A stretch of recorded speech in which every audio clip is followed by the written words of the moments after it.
welcome back, everybody, to the Football 360 show, fastest 48 minutes of football talk on the planet. I am JP Rock. He is Matt Bierman, as always. How you doing, Matt? Doing great. Check us out on our YouTube channel. Like, subscribe, share, X as well. You can find us on Instagram and X. I am JP Rock MO on X. JP Rock Scout you on the gram. Matt, where can people reach you at? Elite Football on X and Elite Football Academy on Instagram. There you go. And of course, all things Football 360 Show on football360show.com. And you can check the audio version only if you're cruising around in your car on Apple or Spotify as well. So, man, it's a little hot out for football. And we were just talking about that before we went on the show. It's really causing a little havoc with some practices. Yeah, I mean, I guess you'd rather have it this week and last week and then let it cool like it's supposed to next week when games start. Yeah, that's true. That would be nice, right? Well, you're right. But are we going to be that lucky? It'll be like the magical 99 degrees on that first Friday. Well, it's going to go one of It's going to go. It's going to go one of two ways. It's going to be 70 degrees next week, and then Friday it's going to be back up to 100. Yeah. Or it's just going to be 70 degrees all of next week, and then it's going to be 100 degrees until Christmas. Right. I mean, it's tough. We were talking about this. Like coaches got to be on their toes, right? And it's interesting because you hear different groups around town. Like some guys are practicing, some guys are obviously modifying. Mm-hmm. Like a day like today, I would, yesterday you're probably modifying if you're going anytime after 2 or anytime after noon. But everybody's in school, so that's happening. So like 3 o'clock's like the heat of the day, the hottest part of the day, and that's when everybody's, doing their practice. So a friend of mine was working on a project, and he had a question about like how hot the turf gets. I can tell you. Okay, so I'm going to tell you. Like I'm going to give you a guess. Like he has a one of these special temperature gauges that you shoot like a laser. You shoot on the ground. Mm-hmm. It was 105 on the heat index. Yeah. What do you think that field was? 130 to 150. 146. There you go. 146. Yeah. And what's interesting is I think the turf manufacturers always say, well, it's about 10 to 15 degrees warmer. Yeah. No. Try 40 degrees warmer. Oh, yeah. 41 degrees warmer. Yeah, right. I mean, JP, there was a kid who walked over to me and he goes, hey, coach, we're doing a scrimmage on, what was it? Saturday morning. Mm-hmm. And it was hot, but it had been hot all week. Right. But it wasn't super hot yet. It was warm. And he's like, hey, do you have any extra shoes or is there any tape? They melt. And the bottom of his shoes had, these outsole. They have the outer sole, and then they have this really rigid plastic on the bottom as all spikes are anymore. Yeah. And they're glued on. Well, I'm sure the adhesive, whatever they used, was not rated to 150 degrees. Right.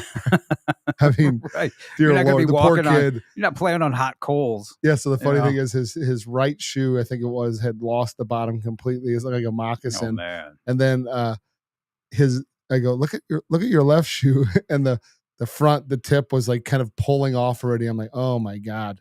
Yeah. So, but just one of those things where, it just happens. You probably got a bad batch of adhesive or something, but I mean, but you start getting the heat, and it's significant, right? That the sun coming beating down on it is significant. And the funny thing is, it's not just that hot on the turf. It wafts up, and you feel it, right? It like hits you in the face. Even if you're not playing. Right. Yeah. Like you and I standing there, if you're coaching or evaluating, like it's brutal. It's just a wave of heat. Yes. Beating you. So you were saying that some schools are playing in the gym, are practicing in the gym.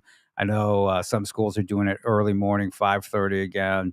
It does cause havoc, but the good thing is that, as we've talked about, they've been practicing for months now. Yes, it's not their first rodeo. Correct. And so right now it's just, especially I think we're 9 days away from the start of high school football season in Missouri. Everybody pretty much knows what's what. And so it's really just like a continuation of game week. Yes. Everybody's just getting ready. Yeah, I'm excited. I mean, it's one of those things where it's like, it's like kind of like the Lindenwood camp where you're like, I can't believe it's here already. It's like the season's here. I mean, I can't believe school started already. How about that? Yeah, I think everybody's back in school now, right? Yeah. I saw a kid today when I was leaving. DeSmet must have had a Gabe Rodriguez was in there. They must have had a half day, I think. Mm-hmm. So that's what people don't understand is like whether it be doing film or just having a conversation with the coach. Like he was in there just working out, and just talking, hanging out with Carter Davis, one of our quarterback coaches. The guys that are yoked and are into the football scene are hanging around football guys all the time, right? They're working out, lifting, throwing the ball, doing extra training. All those things add up, right? And I think so many people are just so like caught up on the fact that, oh, it's football season, I'm going to go to practice. Mm-hmm. And I don't think they quite understand, like, practices have a purpose, right? And yeah, you might get a little bit of individual time, but vast majority of the time is spent on your team or scheme and some sort of execution choreography phase of the game, which as it should, because you're getting ready to play games. Which is just like today, guys practicing in the gym, that's all you're going to get. You're just going to get choreography. Yeah. Out of the way. There's not going to be any, although maybe you can tell me, I mean, is there any time set aside for teaching? You do. Yeah. I mean, like, I think, the way that yesterday, they actually did a little bit of extra classroom time, only because they had it, right? Because the gym wasn't ready till 4:15 because volleyball's got to do but there's no skills training going on. A little bit. Like you're warming the quarterbacks up. I mean, there's only so much you can do on a hardwood floor, right? But I would say, this time of year, you're looking at maximum 10 to 12 minutes of individual, right? And so, like, say, for instance, you're a receiver in a high school program that's a decent size, that could mean 25 kids there. Exactly. How are you going to get everybody? That literally could mean 25 kids. So, and then especially when it's hot, the coaches are not trying to set up 4 lines, so 4 guys going at a time, because 1, workload, 2, because you got to modify stuff, 2, it's really not feasible a lot of times. So you only got 1 receiver coach. You don't have 4 receiver coaches watching 4 lines. So that guy wants to watch his guys. So it's a tough thing. I mean, I don't like, the high school football thing, like when you don't have a full, you have full staffs, but you don't have the full, autonomy of, like, say, a college program. Obviously they have NCAA rules, right? But like a college program, even at that, they're not, like, I remember Andy Hill, who coached at Mizzou for years. I was at a coach's clinic and I asked him, he had gone through a myriad of all the drills that they do, right? And a practice at Mizzou back in the heyday when he was there with Pinkel. And I said, I just raised my hand. I said, how many minutes a day do you get to do that in practice? Did he say shut up, Bierman? Just out of habit? Just out of habit. So he looks, he turned the question onto the group of the people. Yeah. He said, well, how many minutes do you think we get? Right. I knew the answer, right? And there was guys like, 30, 45 minutes. And he's like smiling. Someone's like, it's 20 minutes. He's like, we get 7 minutes at the beginning of the season. And by the time we get to the end of the season, we have 5 minutes. Yeah. Okay? Oh, no. Anybody who's had the opportunity to be in there when they're actually doing practice, it's regimented. And they do. It's like, you got your 7 minutes and then there goes the whistle. Boom. Next. Yeah. Your period, you do your periods, you set them up, you roll through them. And I do like the period system only because it keeps everybody live. Everybody's looking and they're on their toes because they know that they got to get it in. I like it too, and especially if they keep the clock up, right? Me, if I don't have that clock, then I'll just keep going sometimes. You know what I mean? You just let it bleed over. I mean, like we have, our class ends at, let's say, 1:50 to go 12:30 to 1:50 is our time. And then we get our little guys come in after that. I mean, we push it till, we have till 2:20 till the little guys are warmed up. So, like, you get an extra 30 minutes. If you love coaching and you love helping people improve, you do that, right? And so I think that's one of the things where, I think if most coaches, if they had the time, they would do it. But, it doesn't lend itself to, you're not getting real deep into the mechanics of things, right? Like there's certain things that you just can't work on. Yeah. Unfortunately, a lot of kids think I'm showing up at practice, so I'm learning, right? Which is why I admire the kids who are still coming in to train at Elite. They've been going to practice like everybody else, and they're still taking their Sundays, right? Because it's, it's an everyday event. You're either lifting, you're at practice, and then on Sundays, these guys coming in to Elite, they're super dedicated. Yeah, and you have guys that are watching film and like just learning the game and spending time taking care of their bodies. Like those are things that, quite honestly, I just don't think enough people give. Like we have University of Missouri, University of Iowa, Illinois. Like there is a reason they build those big facilities. Yes, part of it's for recruiting. I get it, but everybody's got it, so it's parity. Yeah.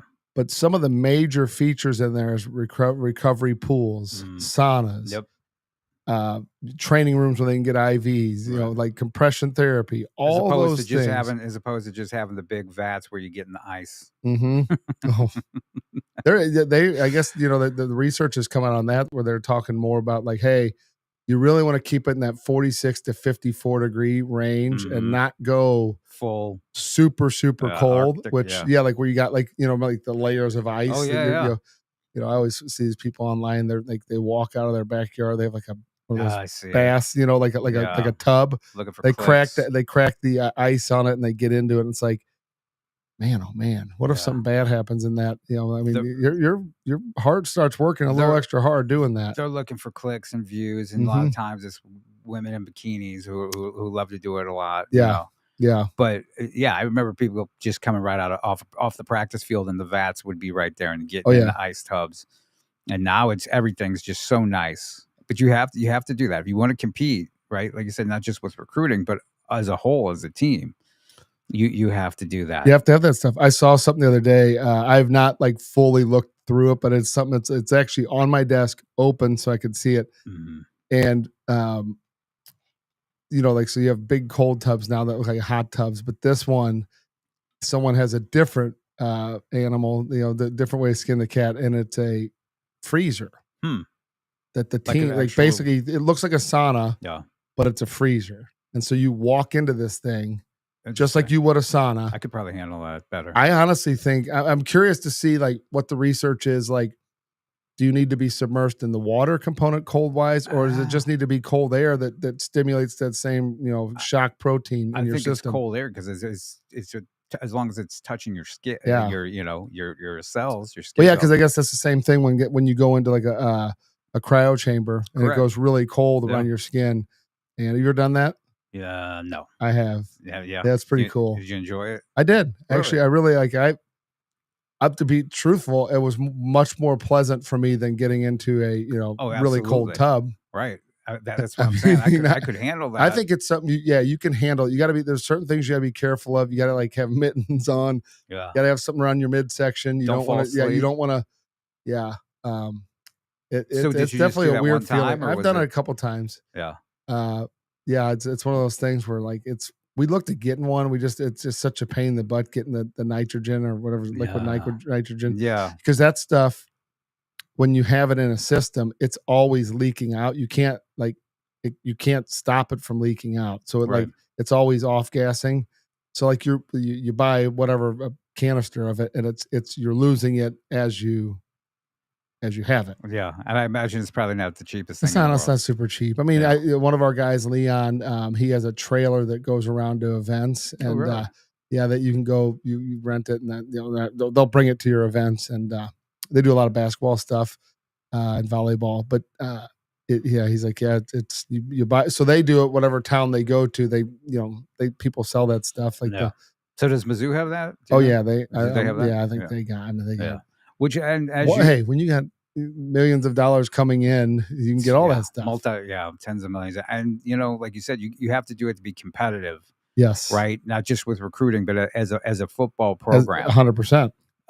Because we're still seeing it. I don't know if you saw it, but this past week there was I don't watch Outkick, the coverage at all. No, because I think it's kind of garbage. And I'm sorry if that bothers anybody, but I think it's kind of garbage. But there were 3 guys I've never heard of before in my life discussing how Mizzou didn't belong in the SEC after all this time. I wish I had the clip, but yeah, they were discussing how Mizzou didn't belong in the SEC. These clowns were talking about like, well, I drove through Columbia a couple of times. Did you see that? Yes. To go to Nebraska. Oh, so Nebraska should be in it? That's what I'm thinking. I'm like, wait a minute. You drove through Columbia. That wasn't metropolitan enough for you to go through the cornfields to Lincoln, Nebraska. Let me tell you, Columbia, as far as college towns, I'm biased. Is it fits right in with many of the other SEC schools? If it might be towards the top, as far as just the level of town, like Oxford's really nice. It's a real small town though, right? It's very small town. This goofus brought up Vanderbilt, and I'm like, that's Nashville, guy. You know what? Yeah, and, you know, and it's on the outskirts of Vanderbilt or of Nashville. And what's Vanderbilt done? You know what I mean? They well, I guess it's just the town. So yeah, I guess Tuscaloosa. I mean, is not unbelievable. It's a nice town. It's none of them are bad towns. They're all good college towns. Columbia is a good college town. Like it's sandwiched between two major metropolitan areas. Like, yeah. Well, it was so ridiculous on its face, and just because totally negating the fact that they've won SEC championships, right? Yeah, they've always been competitive, you know, and they're probably going to win 10 games this year. So just forget all that. They were a game away from the playoffs last year. I know, but they went to the wire with South Carolina. I don't know what these guys were on. Maybe they got a hold of some bad grits or something that morning. Yeah, but you know what I'm talking about, right? Oh, it was kind of had like a whole southern bit, a little bit of a twang to the accents. And so they just, but Mizzou belongs in the Big Ten. It's like, yeah, buddy, you know, this is 2025. That talk should have ended once they won their first, you know, SEC East championship under Pinkel. Right, and they came in and did it. Like, wasn't like it was super hard for them. No. And they're going to they're going to be good. They're going to be good again this year. I mean, you know, and I don't know if you caught it, but they came into St. Louis and practiced at Lindenwood, which I thought was a brilliant move on multiple levels. Yeah, how did it go? I didn't. I know you mentioned at the end of the last show about the Fan Fest. It's weird because Lindenwood did theirs the same day too. Yeah, smartly. Mizzou was earlier, right? But they wanted to come in and give them that feel of being on the road, since their first 6 games are home games. Smart, very smart, because come game 7, it's going to be like brand new season to everybody. What's this? You know what I mean? We're on the road. Yep. And so very smart of Pinkel. You know, high praise for Lindenwood. You know, high praise for Lindenwood coming in there, right? Realizing, hey, we've got a program in the state, a D1 program in the state, we can go and utilize, and we can work together. Correct. Right. And it's a universe. It's just like Lindenwood doing the mega camp. Mizzou's there. Mizzou's, you know, I remember it's interesting that Coach Baldwin had posted it. I forgot which coach it was from Mizzou, but he was like, the reference was at the time was, hey, we're here session 2 or, you know, session 4 or 5, whatever it was. He's like, there's still coaches here, because kids always say, oh, they're only in the first one. And the Mizzou guy made a point to be like, no, we're still here. Yeah. We're still here watching. Yeah. You know? Oh, no. Yeah. So, yeah. But it does a good. In years past, might not have been the case. Yeah. Right. As you know what I'm talking about. You know, but this staff is doing a good job. And I mean, and as we talked about last week, you know, Coach Pinkel finally came out and said both guys are going to play, at least in the first game. Oh, Drinkwitz. What did I say? Pinkel? Oh. You got Pinkel on the mind. Yeah. Drink a Pinkel. Yeah. Pinkelwitz. I guess. Yeah. No, Drinkwitz, Coach Drink. Yeah, that's what we were talking about, though. Both guys are going to play. Like that's, you know, to me, a little dangerous, right? Yeah. I mean, obviously, NFL teams do it in the preseason. Yeah. NFL teams are great at doing it because that's kind of their MO, and they're trying to decide if they're going to keep 3 or 4 quarterbacks. Right. But in college, it's not easy. No. I think you're going to get separation in that game. Oh, yeah. I think you're going to get separation. It's Central Arkansas, right? Yeah. It's Central Arkansas, and it's Thursday. It's a Thursday night game, right? I like 28th, I think. But here's the deal. They're giving Sam Horn every opportunity. Yeah. I see.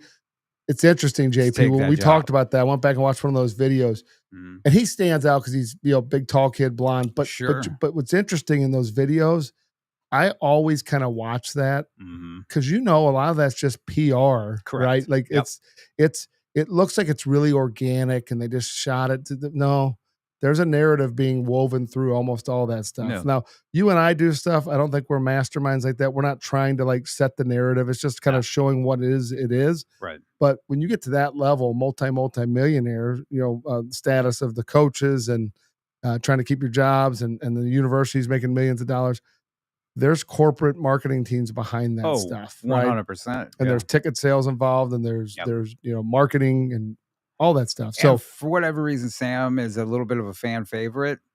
Been around, has been around, but I mean, is dealing with Brady. They've been saying Sam Horn's the guy. 100%. He's going to take that job from Brady, and never happened. I think we have a similar situation. And in the film that you've seen of the two quarterbacks, Sam Horn and Beau Pribula, what is your analysis of it? I would say probably neck and neck. Pribula, I think, offers a little bit more pop, right? Yep. I think from a basically the ability to run the ball, right? And in the SEC, I'm not saying he's got to be a huge runner, because if you do that, you're in trouble, right? I mean, you got to be able to keep plays alive. You got to be able to pick up the 5 yards that's given to you. Right. You just got to be able to do it and do it consistently, right? Because things close in that league so fast, right? And that was my point last week about the quarterbacks. Do you notice the speed difference between them, how they play? Yeah, he's Pribula is much faster, much faster. More. That's the thing is, like, I think when you're evaluating quarterbacks now, especially in the game that how it's evolved, you have to look at how fast guys can read. I'm not saying they got to be rushed and this and that, but there's guys, and I can tell you this, JP, from experience. There's kids that mechanically are really good, right? And then there's guys that are really good at, like, finding targets and spacing. The rare ones are the ones who react really fast and consistently. Not that they're robots, they can't do it all the time, but the guys who process. Whereas, like, as a coach, okay, I'm at practice with my football coach hat on, not my trainer, skill developer hat, and you find a kid who consistently is beating you to the read, and you don't have to drop. Yeah. And you're just standing there, and you called the play, and you're not worried about if anybody's there, like, all that stuff is really interesting. And those guys are the ones, but you can see it. I'm telling you, like, if we put, like, guys in a drill and we have a light or a number system, and you have make a decision, the processors, they move faster. Right. And then you have a kid who's athletic, they end up winning out. Yeah. Usually. And so what it is they play with a sense of urgency. That's what I look for. It's controlled urgency, right?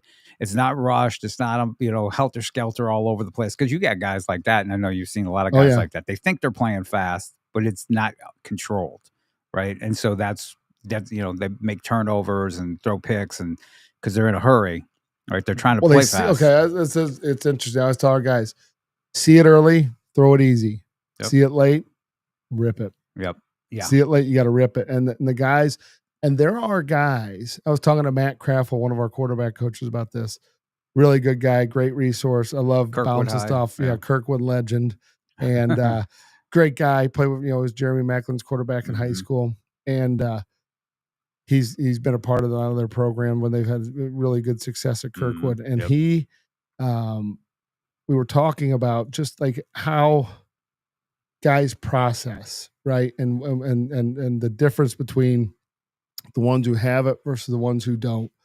And it's so easy to see as a guy doing the skill side of thing when you step into the coaching realm, right? Because the guys who pre-snap are able to identify what's going on. Again, you're in high school, you're going to see some exotic stuff, but not a ton. Yeah. And it's going to be pretty predictable by film, because guys won't break tendencies all that much. I mean, they may, but the wild hair wild card in high school football is essentially it's the guy that's can't read or can read, but he's so good at reading, and then someone's where they're not supposed to be. Like a guy like shows up and bounces out, or like stays, or shows like he's blitzed and then backs out on accident because he's like, this is the wrong coverage, right? Those are the things you're looking for, but like by and large, the best guys make it look easy because their brains process faster. I mean, JP, I'm telling you, there's situations where we have someone do like a progression, 1, 2, 3, right? And then let's say it's with lights, and red means no, green means go. Yeah. And it is very obvious. Those very telling. Very, very, very, quick. And guess what? At 8 years old, it's very obvious. Yeah. And that is not an indictment on anybody, because that's just like, if you look, there's people that are really good at reading books. Right. Right. Like naturally, they come out of the womb, they start learning, and their brain is really in tune with like reading. And they're wired for it. Right. And that's just like part of who they are. Versus they might have a person who comes out who's not great at reading, but auditory, they can hear it, and man, they remember all of it. Exactly. Versus that person that reads it, they remember all of it, but if they hear it, they don't retain it, right? And that's the same. So there's that goes on. Yep. Oh, absolutely. So it's crazy. And, so a couple of things on that. Carson Boyd was somebody who really processed things fast, played fast, but played at his own speed and was smooth. It's like the game slowed down for him, right? Those are the kind of guys you want as a quarterback, and those are rare. They're hard to find. So you were talking about 8 years old, right? You can see it. Yeah. So what do you do from that? If somebody's 8 years old and they have it, or actually if they don't have it, do you have them? You just try to keep training them. Yeah, you got to just keep drilling it. I mean, you can get guys that are at the bottom end of that range to bring them up. Yeah. The ones that are the guys that are at the top of that range are the ones you keep pushing the envelope, and then they're growing still. Nothing's written in stone at that age, but there are guys that's much easier for, like the processors that are fast guys. I have found. And honestly, like 2 guys that kind of come to mind that are like somewhat, or 3 that are kind of trend breakers, like super guys that are really, really intellectual, oftentimes are really slow decision makers, because they want to go through that process, but they don't have time for that process, because there's a pre-snap process and then there's a go, right? It's no different with an offensive lineman who's trying to process what this guy's trying to do to him on a rush, and then where his hands and his feet should be in alignment to that. You want a reactor instead of an overthinker. That's it. And the guys that are thinking, they always say you can't do 2 things at once. If you're thinking and trying to perform, you're in trouble. And that's what everything. You see. Yeah. And you see that with some quarterbacks. You see it with linemen. You see it with pass rushers. You see. I heard. Who was it? Von Miller gave a clip where he was talking about how he was talking about doing ghost moves, and he's like, I probably in a year, maybe 5 of my sacks or my career were like a crazy move. He's like, the rest of it is just go fast and make it happen. And he could, right? And he could. And so but you don't want, like, if the more you're thinking about things, and that's where you see guys that are real labored in their route running. You listen to like Justin Jefferson, I think, was talking about a clip that went around this summer about basically staying straight in line and then pop, make the break and get on their feet and go, right? Versus, and I think that's the one thing, is having, trained my fair share of NFL quarterbacks and NFL receivers, have been in throwing with them.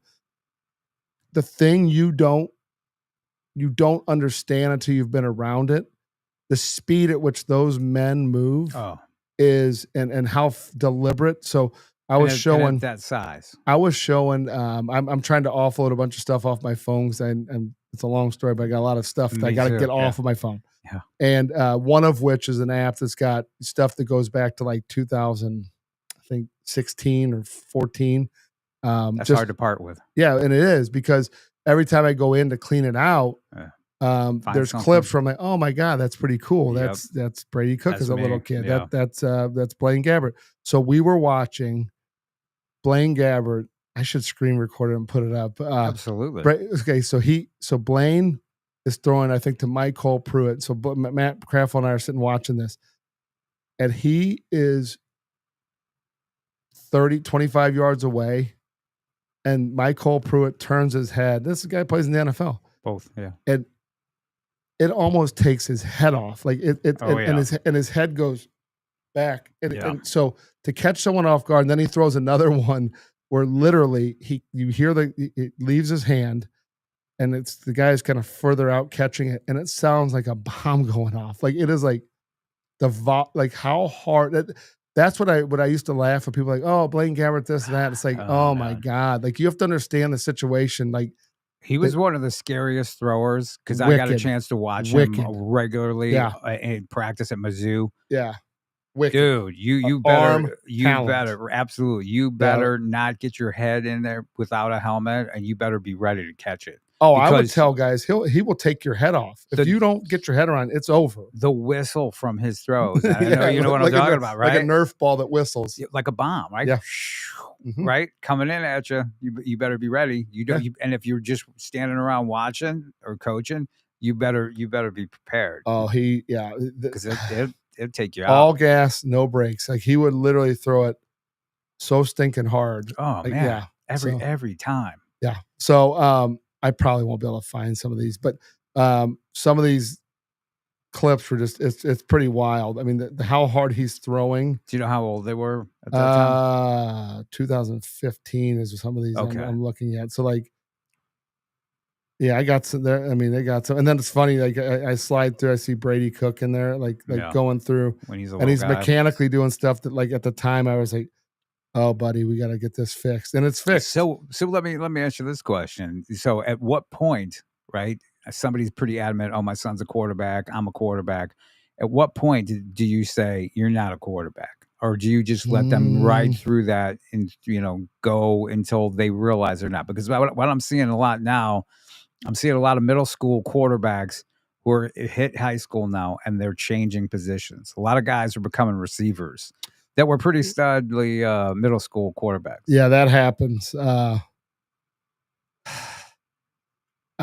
I think you kind of figure it out by the time you get in high school. I mean, a lot of it becomes system based. Yeah. I mean, I have seen my fair share of kids that there's really no surprises, honestly. Like I'll tell guys like, hey, look, you're a guy. And if we're telling you like, hey, you should stay doing this, it's pretty straightforward. You should do it, right? It's pretty obvious. Yeah. Yeah. I mean, because I have no problem telling guys, that's not for you. They never usually want to listen until they find out eventually. 100%. Because, you always hit the wall on something. But I was just curious about that whole process, because I imagine that might be difficult to tell people, Yeah, you know what? We will have that. The nice thing is we have all the other positions. So it's easy to go, hey, you might want to go play receiver. You might want to go play. Have you tried this? Yeah. Have you tried this? Have you tried that? And back to the thinking while you're playing. You see that all the time in the trading, especially in like the one-on-one events. Oh yeah, constantly. Guys are thinking too much.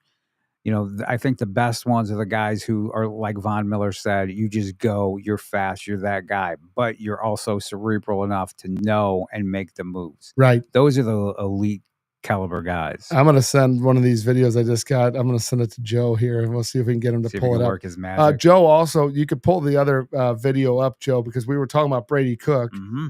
First NFL touchdown. And I think the guy he threw it to is from KU. I mean, who'd you throw it to? Was it Luke Graham? Luke Grimm? No. Oh. What's that? Skinner. Name? Skinner. Okay. I think I could be wrong. That would be amazing if it was Luke Grimm that he had thrown it to. Right. A couple of elite football combine studs. Oh, dude. Like Luke Grimm. Look at Brady right there. Okay. He's going to have a nice NFL career, make himself a nice chunk of change. Yes. And to think about the haters, right, that he had to endure. Right, for his 4 years at Mizzou is insane. And it clearly makes, and I don't want to insult nobody's intelligence, but people, you don't know what you don't know, okay? Everybody's an expert, right, until they're proven wrong. But it might want to make you rethink when you're looking at players and hating on them. Maybe you don't know everything. You don't know the whole story. Right. Maybe you don't know what there was a lady in particular when Brady, that not 2 years ago, was his first full year starting. There was a lady, very outspoken, got a lot of Twitter followers. And she was she media, or was she just? I don't know. She used to pop up a lot. Huh.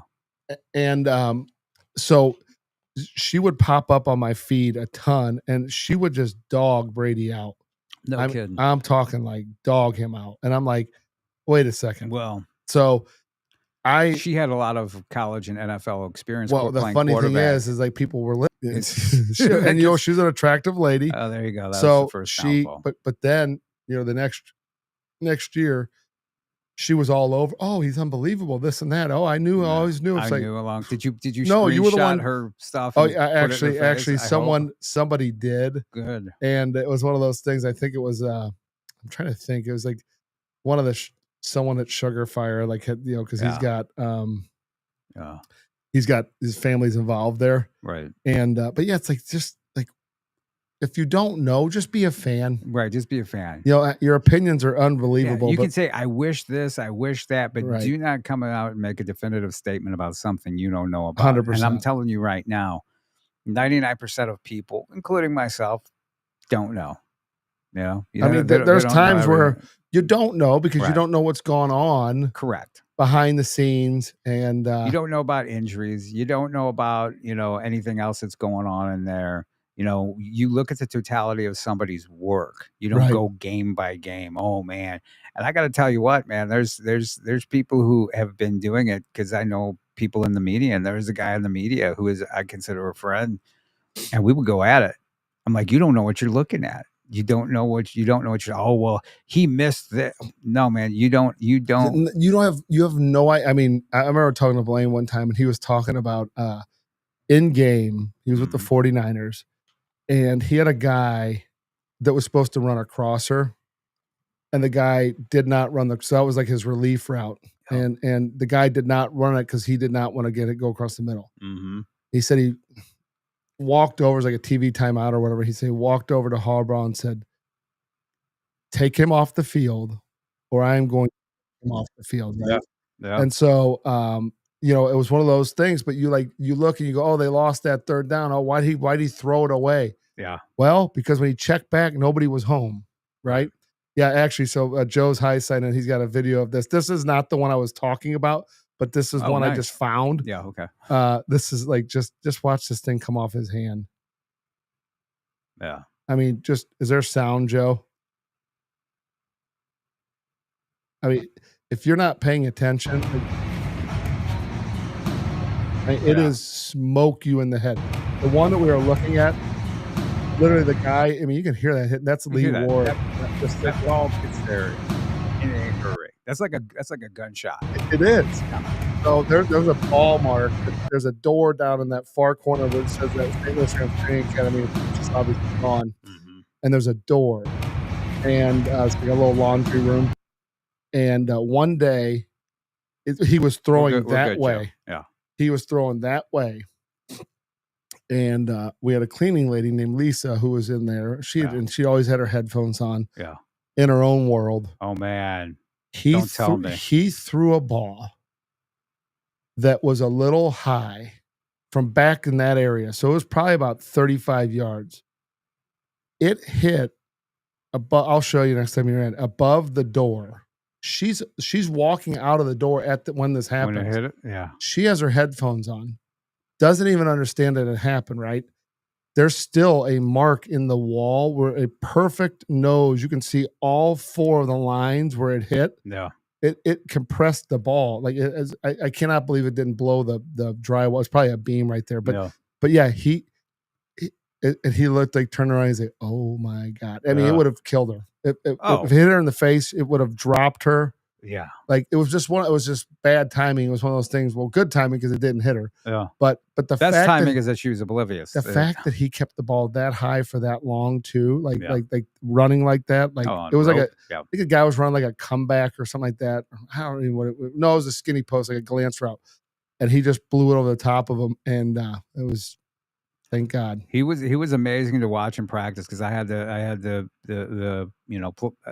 luxury, the pleasure of sitting there, sitting on the wall, Faroe, watching him practice, and not just the arm strength. Do they still allow that? Like the media, do they let them come in? And you come in, you get 45 minutes. No, we got to back in the day under Pinkel. the whole time. Yeah, you guys were in there all the time. We were there the whole thing until afterwards, and then you told Chad Moeller who you wanted, and then you got to interview them or talk with them, and I mean it was great. You think it's changed because it's more corporate, or you think it's changed just because of I think it's compliance issues. Maybe they're worried about things more. I don't know what they're worried about, but there seems to be more secret. Everything's more secretive. I think it would benefit the program if they allowed you to be there again the whole time and let you report on the team, because this is how it really works, and people will probably find it. You'll probably catch on. All of the reporters, all the media people gather and they huddle together, and then they come up with a narrative of what's going to go on for the day, which is why you can go to, I don't even know who covers Mizzou anymore, but you can go to everybody who covers Mizzou and you'll probably read the same thing. Stuff. You'll probably watch the exact same stuff, because that was the thing. And that's, so I always prided myself on, I'm going to give people what I'm seeing. And that's what I loved about it. People who followed me at Mizzou.com, they knew that James Franklin was going to be the quarterback. Yeah. Right. Yeah. You were telling them. I was telling them. They knew all this stuff ahead of time. And so from that standpoint, it was great. Now it's a lot more, you're going to know what we want you to know. And I think that's probably one of the biggest things. You're going to know what we want you to know. You're going to know this narrative. And it's probably, too, because of all the advent of, and it's not an advent, but the sports gambling. Oh, yeah. Like with information coming out. Yeah. That's more controlled. You have, obviously, competitors, right? That at every level, like they're breathing down you. It's such a high stakes game. It was high stakes then. It was high stakes then. It's high stakes now. And you couldn't, they didn't want you to report on the stretch lines even. They didn't want you to report on injuries that they didn't put out there themselves. Yeah. You start talking about people's injuries or something you saw. And that was good. But man, it was a great time. That was actually the best time, right? Everything changed. Yeah.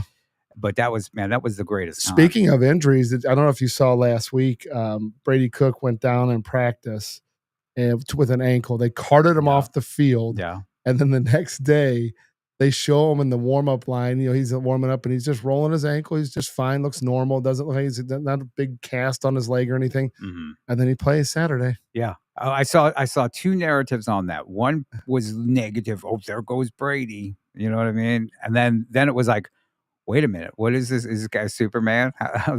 Well, let me tell you, that's what you get with him. You get and truthfully, you and I both know this. College, it's part of the fabric of college football, but playing injured and playing through stuff in the NFL is a way of life. You have to. Yeah. You have to. Otherwise, you're looking at the unemployment line. Right, especially a guy like him who's coming in, and he is going to do everything humanly possible to make that team. He's got to. He's got to. So, and I got to tell you what, you're the coach. You're like, yeah, I want this guy on my team, which I think it's a pretty done deal.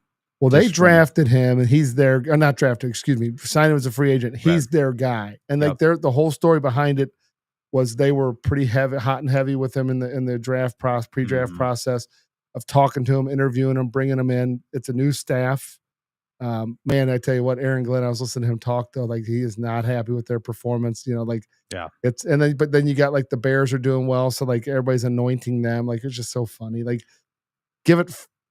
like you say, give it multiple weeks. Yeah. And let's see actually what happens. Right. Let's not anoint anybody preseason in high school. No. Let's not anoint anybody preseason in the NFL or college. Let them play games and see what happens. Exactly, which is why I know a lot of people, like everybody who owns an iPhone is like putting out rankings and talking about this player and promoting players because they can make edits and stuff like that. It's like, man, why don't you, it'll be, this isn't the NFL. Number one, it's high school. So just why don't you let things play out, do your little thing, but it's so difficult, to be an accurate person as far as that. And I know everybody wants likes and clicks and views and stuff like that. But well, that's the majority of it. I mean, if you put someone in an edit, you tag them, they're going to push it out. Recognition, yeah. And then their friends are going to push it out for them, right? And then, it's just but then it's like, what does that do? Yeah. Does that move the needle? What's the accuracy on that? Does that show? One of the downsides. Does it show? Like, does a college coach worry about that?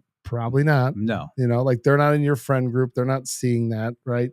I just, I feel bad for some kids though, because they misinterpret what matters, right? And what matters is 1,000%. enjoying your high school football experience with your teammates. Yeah. What matters is learning the lessons from your team and from your coaches and from the game experience and practice experience, and life kicking you in the teeth and then the highs and the lows. Right. All those things are the beauty of football, right? Yeah. And I think learning how to work with guys that not from your background, learning to work with guys from your background, learning to, may not necessarily care for someone, but you gotta get his back in the game, right? Like all those things are real world, real world stuff, right? And you're gonna work with people that are not 100% on the top of your list, but you still got to give your all so that you guys can accomplish what you need to accomplish. And if you're not doing that, you're not a good teammate, and you probably don't need to be in that organization. Yeah, whether that's a team, a business, right? Like a friend group, whatever it is. Yeah. The unfortunate part is a lot of these guys get that stuff, hear that stuff, we'll pass that stuff along, thinking that that's going to mean something. And man, it really don't mean anything. And that includes rankings from the fan sides. That it really doesn't mean anything. No, I mean, no. Until you get to the 5-star, but the 5-star already has all the offers, so it means nothing. That means nothing. Right? It means nothing. And getting the offers is how you become a 5-star. So there's a whole little circle of crisscross, right? That's a major crisscross. What do you got going on? You got a jamboree, anything like that coming on? Yeah, we have a jamboree with my team. Who else is going to be at that? St. Charles West. Yeah. No, yeah, St. Charles West. Lee White, great little running back. It'll be Westminster. I can't remember who the other one is. Yeah, and then do you know where's that? It's at Parkway West. It's at Parkway West. And then they play their first game away at Seckman, which that'll be a battle. It's going to be a good game. That's a tough place. Yeah, to play. Seckman hasn't lost a game in a while, so right. They run a good program. That's it, man. We've been grinding it out. Been just getting ready for the season.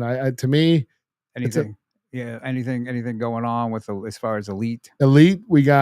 We run skills training through the season. We got a lot of middle school and youth guys coming in, high school guys. Flag football coming up with our guys, so that we start running that Monday, Tuesday, Thursdays throughout the fall. And then we're kicking off all of our stuff with Offered and trying to help kids just learn the process. Like, there you go. Where do people go? Go to elitefootball.net is the easiest way. That's everything Offered. Everything's all. Yeah, you can get the whole deal out there. There's our social media right there. There you go. GetOffered.com. JP Rock MO. JP Rock Scout you on Instagram at your socials. Elite Football on X. Elite Football Academy on Instagram. Fastest 48 of football talk. Everybody, we will talk to you next week. Stay cool. See ya.